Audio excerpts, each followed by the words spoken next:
মুসলমানেরা এর বিরোধিতা করে। আমি ডাক্তার জাকির নায়েকের পক্ষে এবং আমি তর্ক করতে রাজি, আমি কথা বলতে রাজি আছি, যুক্তির সাথে আলোচনা করতে। কোন নিয়মটা সবচেয়ে সেরা, কোন আইনটা সবচেয়ে সেরা, আর আপনারাই বের করেন যে আইনটা সবচেয়ে বাস্তবসম্মত, সেটা প্রয়োগ করুন। আমি এখানে বলবো যে সারা ইন্ডিয়াতে কমন সিভিল কোড একটাই থাকুক, ক্রিমিনাল কোডও, শুধু সিভিল কোড কেন, কমন সিভিল কোড থাকুক, কমন ক্রিমিনাল কোডও থাকুক। কিন্তু আমাদের আগে ঠিক করতে হবে যে কোন আইনটা সবচেয়ে সেরা। যেমন একজন হিন্দু মহিলা আমাকে জিজ্ঞেস করেছিলেন কেন ইসলাম একজন পুরুষকে একাধিক স্ত্রী রাখার অনুমতি দেয়। আমি উত্তর দিয়েছিলাম এবং প্রশংসা পেয়েছিলাম। এই উত্তরে একমত হলে আপনাকে কমন সিভিল কোডে লিখতে হবে যে একজন পুরুষ একজনের বেশি স্ত্রী রাখতে পারবেন। আমরা জানি পৃথিবীতে মহিলার সংখ্যা পুরুষের চেয়ে বেশি, এর জন্য কোনো সমাধান নেই, কোনো ধর্মের সমাধান দেয়নি। যদিও কোনো ধর্মই বলে না যে মাত্র একটাই বিয়ে করুন, শুধুমাত্র কোরআন ছাড়া। আমি একটা উদাহরণ দিয়েছিলাম যে হিজাবের সঙ্গে ধর্ষণের সম্পর্ক। আমি উপমা দিয়েছিলাম যে সবচেয়ে কঠিন যে শাস্তিটা আমরা দিতে পারি, যে সর্বোচ্চ শাস্তিটা আমরা দিতে পারি, যার ফলাফল সবচেয়ে ভালো, যেমন ইসলাম বলে মহিলাদের হিজাব পরা উচিত। কোনো পুরুষ কোনো মহিলাকে দেখলে তার দৃষ্টি নিচু করবে, তারপরেও যদি কোনো পুরুষ ধর্ষণ করে সে সর্বোচ্চ শাস্তি পাবে, সেটা হলো মৃত্যুদণ্ড। আমি আমেরিকার পরিসংখ্যান দিয়েছিলাম যে 1990 সালে FBI এর রিপোর্ট অনুযায়ী 1756টি ধর্ষণ সংঘটিত হয়েছে প্রত্যেক দিন 1990 সালে। 1996 সালে US ডিপার্টমেন্ট অফ জাস্টিসের রিপোর্ট অনুযায়ী 2713টি ধর্ষণের ঘটনা ঘটেছে প্রত্যেক দিন 1996 সালে। অর্থাৎ প্রতি 32 সেকেন্ডে একটি ধর্ষণ ঘটছে। আমরা এখানে যে 2 ঘন্টা ধরে আছি, আমেরিকায় 200-রও বেশি ধর্ষণের ঘটনা ঘটে গেছে এই সময়ের মধ্যে। আমি বলছি যদি আপনারা ইসলামী শরিয়া মেনে চলেন যে যখনই কোনো পুরুষ মহিলার দিকে তাকাবে সে তার দৃষ্টি নিচু করবে, প্রত্যেক মহিলা ইসলামী হিজাব পরবে, পুরো শরীর ঢাকা থাকবে মুখ ও হাতের কবজি বাদে, তারপরও যদি কেউ ধর্ষণ করে সে সর্বোচ্চ শাস্তি পাবে। আমি একটা প্রশ্ন করছি, ধর্ষণের হার কি তাতে বাড়বে, একই রকম থাকবে নাকি কমে যাবে? এটা কমে যাবে, এটাই বাস্তব আইন। আর আপনারা দেখবেন একটা অনুষ্ঠান দেখিয়েছিল বিবিসিতে যেখানে বলা হচ্ছিল নাইজেরিয়া সম্পর্কে, তারা ইসলামী শরিয়া প্রয়োগ করেছিল, ধর্ষণের শাস্তি মৃত্যুদণ্ড, আর তখনই ধর্ষণের ঘটনা সেখানে কমে গিয়েছিল। পৃথিবীতে সবচেয়ে কম ধর্ষণের ঘটনা ঘটে সৌদি আরবে।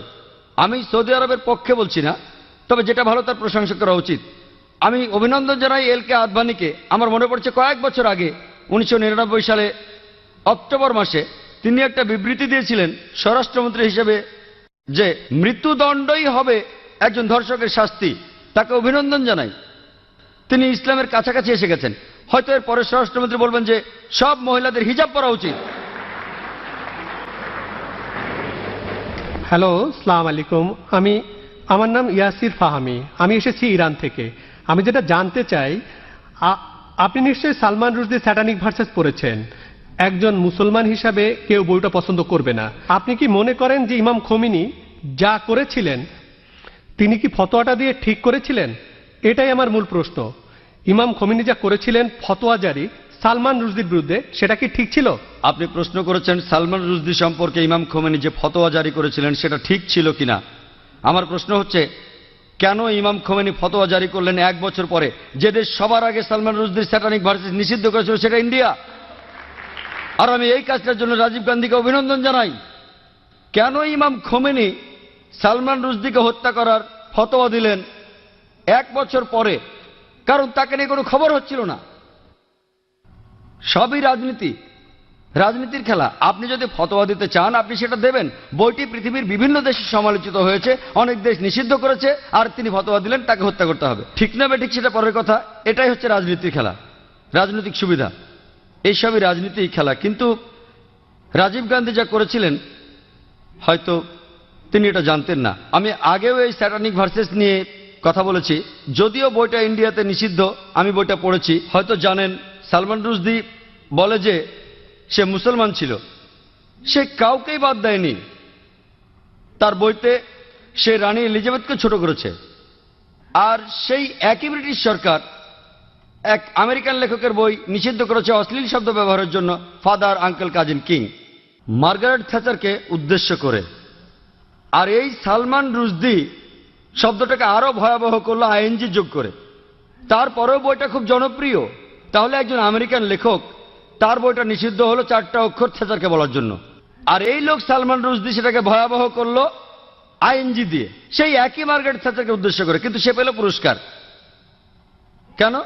কারণ সে ইসলামের নিন্দা করেছে, এতে তারা খুব খুশি। আর আপনি কি জানেন সে বাদ দেয়নি রাম সীতাকেও? এদেরকে শ্রদ্ধা করে বেশিরভাগ ইন্ডিয়ান, তাদেরকেও ছোট করেছে। আমি শব্দটা আর বলতে চাই না, সে তাদেরকেও ছোট করেছে, তাদেরকেও ছাড়েনি। আর অনেক লোকই সেটা সমর্থন করে। তাই রাজীব গান্ধী সম্ভবত জানতেন না, কিন্তু পরে তিনি বইটা পড়ে বুঝতে পেরেছেন যে কাউকে সেখানে বাদ দেওয়া হয়নি। তাহলে কেউ যদি সব সময় নিন্দা করে, পবিত্র কোরআনের সূরা মায়দার 33 নম্বর আয়াতে উল্লেখ আছে যে যদি কোনো ব্যক্তি আল্লাহর বিরুদ্ধে যুদ্ধ করে আর তার নবীর বিরুদ্ধে, অনেকগুলো পদ্ধতি আছে। একটা হচ্ছে তাকে মৃত্যুদণ্ড দিন, ক্রুশবিদ্ধ করুন, বিপরীত দিক থেকে হাত পা কেটে ফেলুন, অথবা দেশ থেকে বহিষ্কার করে দিন। আর এই আইন শুধু কোরআনে নয়, এটা বাইবেলেও আছে। যদি আপনি বুক অব লেভিটিকাস পড়েন, সেখানে আছে যদি কেউ ধর্মের বিরুদ্ধাচরণ করে তাকে পাথর নিক্ষেপ করে হত্যা করো। এমনকি একজন পথিকও তাকে পাথর নিক্ষেপ করতে পারে যে ধর্মের বিরোধিতা করে। তাহলে এই আইন সব ধর্মগ্রন্থে আছে, শুধুমাত্র ইসলামে নয়, বেশিরভাগ ধর্মগ্রন্থেই এ কথা আছে। হতে পারে খ্রিস্টান ধর্ম, হতে পারে ইসলাম ধর্ম, হতে পারে ইহুদি ধর্ম। স্রষ্টার বিরোধিতা যদি নিশ্চিতভাবে ঈশ্বরের বিরোধিতা করা হয়, অন্য কোনো দেশের সীমা নাই।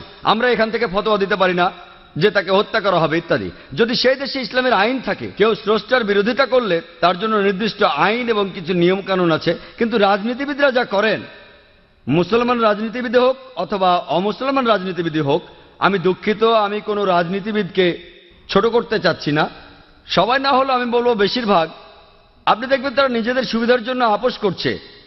আর ঠিক এই কারণেই বলা হয়ে থাকে যে ধর্ম আর রাজনীতি দুটো আলাদা জিনিস, কিন্তু তারা ধর্মকে ব্যবহার করে হাতিয়ার হিসেবে খ্যাতি অর্জনের জন্য। মানুষ এই কাজটাই করে। আমাদের বোঝা উচিত যে ফতোয়া দিয়েছিলেন খোমেনি, আমার মতে এটা রাজনৈতিক ফায়দা লুটারি কৌশল। কিন্তু বইটা নিষিদ্ধ করেছিলেন রাজীব গান্ধী, সেটা ঠিক ছিল। তিনি নিষিদ্ধ করেছিলেন প্রথম, আর এখন এই নিষেধাজ্ঞা তুলে নেওয়া হচ্ছে। আমি জানি না এই নিষেধাজ্ঞা আছে না তুলে নিয়েছে। এই নিষেধাজ্ঞা তুলে নেওয়ার জন্য দাবি এসেছিল। তবে কেউ যদি স্রষ্টার বিরোধিতা করে, ইসলাম বলে, খ্রিস্টান ধর্ম বলে, খ্রিস্টান ধর্মে তাকে পাথর মেরে হত্যা করতে হবে। ইসলাম ধর্মে 4টা পথ আছে, হত্যা থেকে বহিষ্কার পর্যন্ত। খ্রিস্টান ধর্মে একটাই পথ, শুধুমাত্র পাথর মেরে হত্যা করা। ইসলামে 4টা পথ আছে, বেছে নিতে পারেন। খ্রিস্টান ধর্মে শুধুই পাথর মেরে হত্যা করা। আশা করি আপনি উত্তরটা পেয়েছেন। গুড ইভিনিং স্যার, আমি টি অনুরাগনী, একজন আইনের ছাত্রী। আমার ধারণা সন্ত্রাসবাদ বন্ধ করা যায়, নিদিম পক্ষে কমানো যায় যদি মানুষকে সহিষ্ণুতা শেখানো যায়। ইসলাম কি সহিষ্ণুতা সম্পর্কে কোনো উপদেশ দেয়?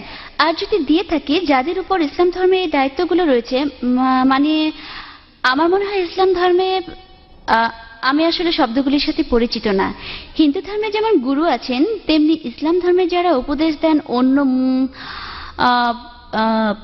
মুসলমানদের, তো সেসব ক্ষেত্রে তারা কি সহনশীলতা সম্পর্কে কোনো শিক্ষা দেন? বোন, আপনি সুন্দর একটা প্রশ্ন করেছেন। ঠিকই বলেছেন যে সন্ত্রাস কমানো যায় সহনশীলতা চর্চার মাধ্যমে। ইসলাম সহনশীলতা শেখায় কিনা, ইসলামের ধর্মীয় নেতারা তারা সহনশীলতা শিক্ষা দেন কিনা? বোন, আমি আগেও বলেছি, বেশ দ্রুতই বলেছিলাম, আমি এটার উপরে খুব একটা গুরুত্ব দেইনি। অনেকগুলো শর্তের একটা, যে কোনো মানুষের জন্য জান্নাতে যেতে হলে, বেহেশতে যেতে হলে, স্বর্গে যেতে হলে, সেটা হলো সহনশীলতা। পবিত্র কোরআনে সূরা আল আসরের 1 থেকে 3 নম্বর আয়াতে বলা হয়েছে যে ওয়াল আসর ইন্নাল ইনসানা ফি খুসর ইল্লাল্লাযিনা আমানু ওয়া আমিলুস সলিহাতি ওয়া তাওয়াসাউ বিল হাক্কি ওয়া তাওয়াসাউ বিস সাবর। মহাকালের শপথ, মানুষ অবশ্যই ক্ষতিগ্রস্ত, কিন্তু উহারা নহে যাহারা ঈমান আনে ও সৎকর্ম করে এবং পরস্পরকে সত্যের উপদেশ দেয়, এটাকে বলে দাওয়া। আর সহনশীলতা ও ধৈর্যের উপদেশ দেয়। সহনশীলতা হলো জান্নাতে যাওয়ার অন্যতম একটি শর্ত। যদি আপনি সহনশীল না হন, সূরা আসর অনুযায়ী আপনি বেহেশতে যেতে পারবেন না। শুধু সহনশীল হলেই চলবে না, অন্য মানুষকেও সহনশীলতার পথে আনতে হবে। তবে সহনশীলতা শব্দটার অনেক রকম অর্থ করা যায়, আর বিশেষজ্ঞরা বলবেন সহনশীলতারও একটা সীমা আছে। সহনশীলতা বলতে কি বোঝেন? ভালো, কেউ যদি আপনার সাথে অন্যায় কিছু করে, আপনি প্রতিশোধ নিলেন না, খুব ভালো, কতদিন করবেন? তাই সহনশীলতারও একটা সীমা আছে। আর ইসলাম ধর্মে জালিম সেই লোক যার কাজ হলো জুলুম করা। অর্থাৎ আপনি বলতে পারেন যে ক্ষতি করে সবার। জালিম রয়েছে 2 প্রকার। এক প্রকার সে ক্ষতি করে অন্য মানুষের, আরেক প্রকার সে ক্ষতি করে নিজের। দুই প্রকার জালিম রয়েছে, দুইজনকে বলা হয় জালিম। একজন জুলুম করে অন্যের উপর, আরেকজন করে জুলুম নিজের উপর।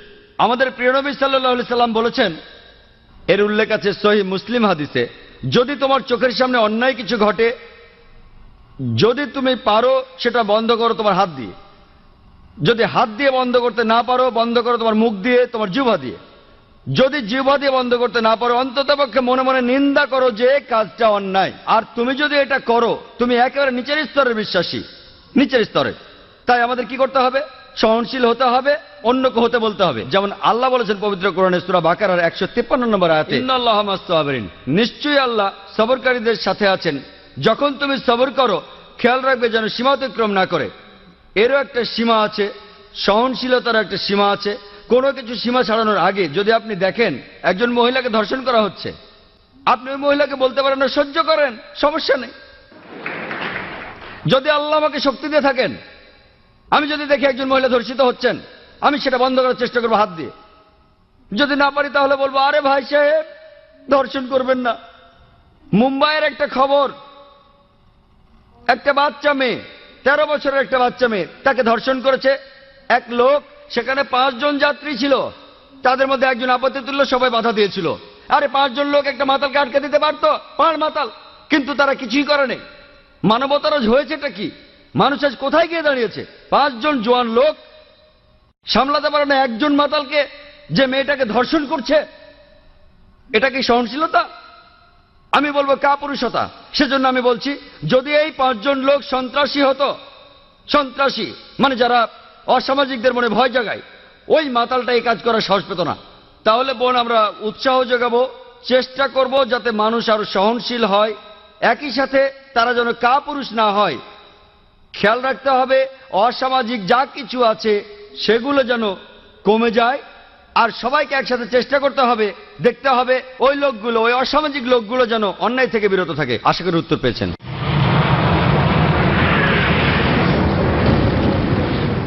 হ্যালো, আমার নাম দীপক, আমি একজন চার্টার অ্যাকাউন্টেন্ট। আমি আপনাকে একটা প্রশ্ন করতে চাই, সেটা হলো, স্যার, তালিবান সরকার একটা ফতোয়া জারি করেছিল বামিয়ানে বৌদ্ধ মূর্তি ধ্বংস করার জন্য। বলা হয়েছিল সেটা ইসলামের বিরুদ্ধে। আমি জানতে চাই এটা আসলে ইসলামের বিরুদ্ধে কি না। এটা কি আসলে সেই পথ যেটা শয়তানের দেখানো পথ, যে ব্যাপারে মুসলমানদের সতর্ক থাকতে হবে? ভাই, আপনি যে প্রশ্নটা করেছেন একই প্রশ্ন আমাকে করা হয়েছিল আমি যখন সুরাটে বক্তৃতা দিচ্ছিলাম। ঘটনা ঘটার মাত্র কয়েকদিন পরের কথা, তখন এটা বেশ গরম খবর ছিল। তালেবানরা ধ্বংস করছিল সেই সময় বামিয়ানের বুদ্ধ মূর্তিগুলো। ভাই আমাকে প্রশ্ন করেছেন যে এটা কি ইসলামের বিরুদ্ধে ইত্যাদি। একই প্রশ্ন আমাকে একজন অমুসলিম জিজ্ঞাসা করেছিল সুরাটে, যে কাজটা ঠিক না ভুল। আর তখন কিছু পরস্পরবিরোধী খবর শোনা গিয়েছিল, আসলে তারা মূর্তিগুলো ধ্বংস করেছে কিনা।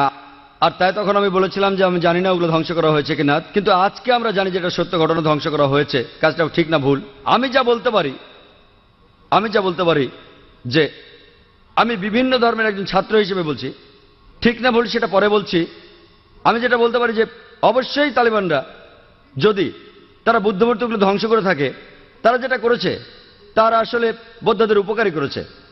আমি বিভিন্ন ধর্মের একজন ছাত্র, আমি বৌদ্ধ ধর্মগ্রন্থ পড়েছি, আমি পড়েছি ধাম্মাপাঠ, আমি ধর্মগ্রন্থগুলো পড়েছি। এই ধর্মগ্রন্থগুলোর মধ্যে কোথাও লেখা নেই যেখানে বুদ্ধ বলেছেন যে আমার মূর্তি পূজা করো। বুদ্ধ কখনোই বলেননি যে বৌদ্ধরা মূর্তি পূজা করবে। মূর্তি পূজা পরে চালু হয়েছে। আমি যেটা বলতে পারি বিভিন্ন ধর্মের একজন ছাত্র হিসেবে, ঠিক না ভুল সে ব্যাপারে পরে আসছি। তারা যেটা করেছিল আসলেই তারা বৌদ্ধদের উপকার করেছিল। আর বৌদ্ধ ধর্মগ্রন্থের মধ্যে কোথাও লেখা নেই তার মূর্তি বানাতে হবে। এবার প্রশ্নটাতে আসি। এই প্রশ্নটা আমাকে এক সাংবাদিক করেছিল ব্যাঙ্গালোরে, যে শুধু এই কারণে ইসলাম মনে করে মূর্তি পূজা করা একেবারে নিষিদ্ধ। অন্য ধর্মে আছে, খ্রিস্টান ধর্ম বলে। যদি আপনি পড়েন ওল্ড টেস্টামেন্ট, এটা বলা হচ্ছে বুক অব ডিউটেরোনমিতে 5 নম্বর অধ্যায়ে 7 থেকে 9 অনুচ্ছেদে। এছাড়াও বুক অব এক্সোডাসে 20 নম্বর অধ্যায়ে 3 থেকে 5 নম্বর অনুচ্ছেদে বলা হয়েছে, আমাকে ছাড়া অন্য কারো উপাসনা করো না, আমার উপাসনা করতে কোনো প্রতিমা তৈরি করো না, আমার কোনো রূপক তৈরি করো না উপরের স্বর্গ, নিচের পৃথিবী অথবা পৃথিবীর নিচের সমুদ্র থেকে। তাদের সামনে নতজানু হয়েও না, তাদের সেবা করো না, কারণ আমি ঈশ্বর সৃষ্টিকর্তা খুব ঈর্ষাপরায়ণ। তাই খ্রিস্টান ধর্ম অনুসারে ইহুদি ধর্ম মতে মূর্তি তৈরি করে তাকে ঈশ্বর বলা একেবারে নিষিদ্ধ, একইভাবে নিষিদ্ধ ইসলামেও। তো আমি যখন উত্তর বললাম তারা বৌদ্ধদের উপকার করলো, তখন প্রশ্ন করেছিল যে মূর্তি ভেঙে এই তালেবানরা তারা কি দুঃখ কষ্ট দেয়নি লক্ষ লক্ষ বৌদ্ধদের? আমি বলেছিলাম হ্যাঁ। তাহলে ইসলামকে অনুমতি দেয় লক্ষ লক্ষ বৌদ্ধদের দুঃখ কষ্ট দেওয়ার? আমি সেই সাংবাদিকের প্রশ্ন করেছিলাম কি করা যাবে যদি ইন্ডিয়ান সরকার ধরে ফেলে বেশ কিছু ড্রাগস, কোকেন, ব্রাউন সুগার, যার দাম 10 কোটি টাকা, প্রায় $1.5 মিলিয়ন দামের ড্রাগস ধরল, তারা কি করবে ইন্ডিয়ান সরকার? সেই সাংবাদিক বললেন যে ইন্ডিয়ান সরকার সেটা পুড়িয়ে ফেলবে। আমি বললাম ভালো। তারপর বললাম আপনি কি জানেন এই পৃথিবীতে লক্ষ লক্ষ মানুষের কাছে ড্রাগস ঈশ্বর? তাহলে আপনি কি ইন্ডিয়ান সরকারের সাথে একমত হবেন না, তাদের বিপক্ষে যাবেন যে তারা ধ্বংস করেছে লক্ষ লক্ষ মাদক সেবীদের ঈশ্বরকে? কারণ ইন্ডিয়ান সরকার মনে করে যে ড্রাগস ক্ষতি করে শরীরের জন্য, তারা যা করছে ঠিক করছে, যদিও সেটা কষ্ট দিচ্ছে লক্ষ লক্ষ ড্রাগ অ্যাডিক্টেডদের, কিন্তু এটা ঠিক না জেনেই তারা পুড়িয়ে ফেলছে। আপনি সেখানে গিয়ে ইন্ডিয়ান সরকারকে বলতে পারেন না যে কেন ড্রাগস পড়াচ্ছেন, অ্যাডিক্টেডদের খারাপ লাগবে। তাই একইভাবে আফগানিস্তান, সেখানকার সরকার, এটা তাদের সম্পত্তি, ওই মূর্তিগুলো তাদের সম্পত্তি। যদি তারা এই কাজ করতো অন্য কোনো দেশে তাহলে আপত্তি জানাতে পারতেন। তারা তাদের দেশে এটা করেছে, এটা তাদের সম্পত্তি, তাদের পছন্দ হলে তারা রাখবে, ইচ্ছে হলে ধ্বংস করে ফেলবে। আমরা আপত্তি জানানোর কে? আমরা কে? আর এছাড়াও যদি আপনি দেখেন যে লোকজন নিজেদের মধ্যে বলাবলি করছে যে ইন্ডিয়ান সরকার খুবই সহনশীল। আপনি কি জানেন যে বোম্বেতে যখন আপনি ডোমেস্টিক এয়ারপোর্টে আসবেন, সান্টাক্রুজ এয়ারপোর্টে, যেখানে একটা বড় মূর্তি ছিল মহাবীরের, হোটেল জালের ঠিক সামনেই মূর্তিটা ছিল নগ্ন। তারপর লোকজন আপত্তি জানালো, তখন মূর্তিটার সামনে একটা দেয়াল তুলে দেয়া হলো। তারপর কয়েক মাস পরে তারা সরিয়ে ফেললো মূর্তিটা। এই একই লোকগুলি যারা আপত্তি জানালো মূর্তির ব্যাপারে, সেই লোকগুলো নিন্দা জানাচ্ছে আফগানিস্তানকে। কেন? একই লোকগুলো আপত্তি জানালো রাস্তার উপর একটা মূর্তির ব্যাপারে। দেখলেন? আপনি কি জানেন ইন্ডিয়াতে জৈন ধর্মের অনুসারীর সংখ্যা আফগানিস্তানের বৌদ্ধদের চেয়ে বেশি? তাই যখন বোম্বের সরকার সেই মূর্তিটাকে সরিয়ে ফেললো, যাকে মনে করা হয় ঈশ্বর, যাকে মনে করেন তীর্থঙ্কর জৈনরা, আর জৈন ধর্মের অনুসারীর সংখ্যা ইন্ডিয়াতে যারা আছে আফগানিস্তানের বৌদ্ধদের চেয়ে বেশি, সেই সময় কি আপত্তি তোলেনি? আর যখন আফগানিস্তান সরকার এটা করছে তখন আপনি আপত্তি জানাচ্ছেন কেন? এই দুই মুখ নীতি। কারণটা হচ্ছে ওয়ার্ল্ড ব্যাংক। জৈনরা কি দুঃখ পায়নি যখন জৈনরা একটা মূর্তি রাখলো মহাবীরের, যাকে তারা মনে করে তীর্থঙ্কর? আপনি কেন আপত্তি জানাবেন? ঠিক তখনই সবাই বলে উঠলো যে সরাতে হবে মূর্তিটা, সরাতে হবে মূর্তিটা। আর সেই লোকগুলো আপত্তি আর নিন্দা জানাচ্ছে কেন তোমরা ধ্বংস করলে বামিয়ানদের বুদ্ধ মূর্তিগুলো? দুমুখ নীতি। আর তাই আমাদের মানুষ হিসাবে নেওয়া উচিত একমুখ নীতি। এক একবার এক এক রূপ ধারণ করা, এই নিয়ম ভালো না। আমি যেটা মনে করি এটা তাদের সম্পত্তি। ধরেন একজন অমুসলিম একটা বাড়ি কিনলো, সেই ঘরের মধ্যে খোদাই করা আছে কাবা শরীফ, ধরেন কাবা শরীফ। যদি সেই অমুসলিম কাবা শরীফ পছন্দ না করে সেটা ঢেকে ফেলে, কে আপত্তি জানাবে? যদি কেউ। আর বিশ্বাস করেন যদি কোনো মুসলমান যদি সে তৈরি করে কোন মূর্তি মোহাম্মদ সাল্লাল্লাহু আলাইহি সাল্লামের, আপনি যদি সেই মূর্তি ধ্বংস করেন, সারা বিশ্বের মুসলমান যদি আপনার বিপক্ষে থাকে, আমি ডাক্তার জাকির নায়েক আপনার পক্ষে থাকবো। কারণ মোহাম্মদ সাল্লাল্লাহু আলাইহি সাল্লামের মূর্তি তৈরি করা সম্পূর্ণ নিষেধ।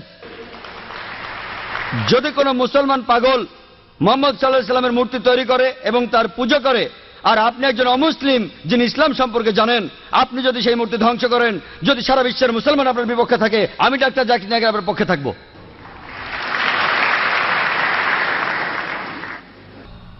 মিস্টার জাকির নায়েক, ইসলাম ধর্ম কি বলে অন্য ধর্ম বা ধর্মীয় দেবতাদের অপমান বা ছোট করার ব্যাপারে? আমি এই প্রশ্নটা যে কারণে করেছি যে যখন একজন ইন্ডিয়ান চিত্রশিল্পী, যিনি একজন মুসলমান, তিনি এঁকেছেন হিন্দু দেবী সরস্বতীকে নগ্ন অবস্থায়, যেখানে সবাই প্রশংসা করেছিল যে এটা মত প্রকাশের স্বাধীনতা। আর প্রত্যেক ইন্ডিয়ান এবং সমর্থকই যখন সালমান রুশদি একটা বই লিখেছিল ইসলাম সম্পর্কে, যখন বইটা রাজীব গান্ধী নিষিদ্ধ করলেন, প্রায় প্রত্যেক ইন্ডিয়ানই সেটা সমর্থন করেছিল। কিন্তু যখন হুসেন আঁকলেন একজন হিন্দু দেবীকে নগ্নভাবে, ইন্ডিয়ার রাজনৈতিক দলগুলো, বিশেষ করে কমিউনিস্ট দলগুলো, তারা বলেছিল যে এটা মত প্রকাশের স্বাধীনতা, তিনি যা খুশি আঁকতে পারেন। এখন ইসলাম এই সম্পর্কে কি বলে? অন্য ধর্মের দেবতাদের অপমান করা সম্পর্কে? ভাই, আপনি যে মুসলমান শিল্পীর কথা বলেছেন তিনি FM হোসেন, নাম বলেননি, হয়তো জানেন না বা জেনেও বলতে চাননি। FM হোসেন বোম্বেতে থাকেন, আমিও শহর থেকে এসেছি। তিনি কিছু ছবি এঁকেছেন সরস্বতী দেবীর নগ্নভাবে, আর অনেক সাংবাদিকই তাকে সমর্থন করেছেন যে এটা মত প্রকাশের স্বাধীনতা। আপনি আমার মতামত জানতে চান? প্রথম কথা, কোনো মহিলা দেবী হোক বা না হোক, তার নগ্ন ছবি আঁকা ইসলামে সম্পূর্ণ হারাম, হোক সে মুসলিম বা অমুসলিম। এটা একেবারে অনৈতিক, অমানবিক। কেন আপনি আপনার মেয়েকে বিক্রি করবেন? কেন আপনি পিছিয়ে যাবেন? দেখেন পশ্চিমা কালচারে কি হচ্ছে। তারা বিক্রি করছে আমাদের বোনদের, বিক্রি করছে মায়েদের। একটা বিখ্যাত অ্যাডের নাম শুনেছিলাম, বিএমডাব্লিউ গাড়ির। বিএমডাব্লিউ গাড়ির নাম শুনেছেন? এটা অনেকটা মার্সিডিজের মতো, ধনী লোকদের জন্য মার্সিডিজ খুব দামি একটা গাড়ি। সেই বিজ্ঞাপনে আমি দুঃখের সাথে বলছি, আমি শুনেছিলাম যে এক মহিলা বিকিনি পরে দাঁড়িয়ে আছে, গাড়ির সামনে উপরে লেখা আছে তাকে পরীক্ষামূলকভাবে চালানো শুরু করো এখনই। কাকে? গাড়ি না মেয়েটাকে? গাড়ির সামনে ওই মেয়েটার কি প্রয়োজন ছিল? তাহলে এই সবকিছুই মত প্রকাশের স্বাধীনতার নামে মেয়েদের অপমান করা। FM হোসেন যা করেছেন সেটা সম্পূর্ণ ভুল। মূল প্রশ্নতে আসি, আপনি কি সমালোচনা করতে পারেন অন্যান্য ধর্মের দেবতাদের? পবিত্র কোরআনে সূরা আনামের 108 নম্বর আয়াতে উল্লেখ আছে যে তাদের নিন্দা করো না, তাদের ছোট করো না যারা অন্য কারো উপাসনা করে আল্লাহকে বাদ দিয়ে, বরং তারাই না জেনে নিন্দা করে আল্লাহ সুবহানাহু ওয়া তাআলার। কোরআন বলছে নিন্দা করো না ওই দেবতাদের যারা তাদের উপাসনা করে আল্লাহকে ছাড়া, বরং তারাই না জেনে নিন্দা করে আল্লাহ সুবহানাহু ওয়া তাআলার। তাই ইসলাম ধর্মে এটা নিষিদ্ধ আরো নিন্দা করা কোন ধর্মের দেবতাকে, যদিও আপনি তাকে মানেন না, এটা নিষিদ্ধ। একই কথা কোরআনে সূরা আনামের 108 নম্বর আয়াতে বলা হয়েছে। আর FM হোসেন যা করেছেন, একটা নগ্ন ছবি এঁকেছেন, এটা ইসলামে সম্পূর্ণ নিষিদ্ধ। আশা করি উত্তরটা পেয়েছেন।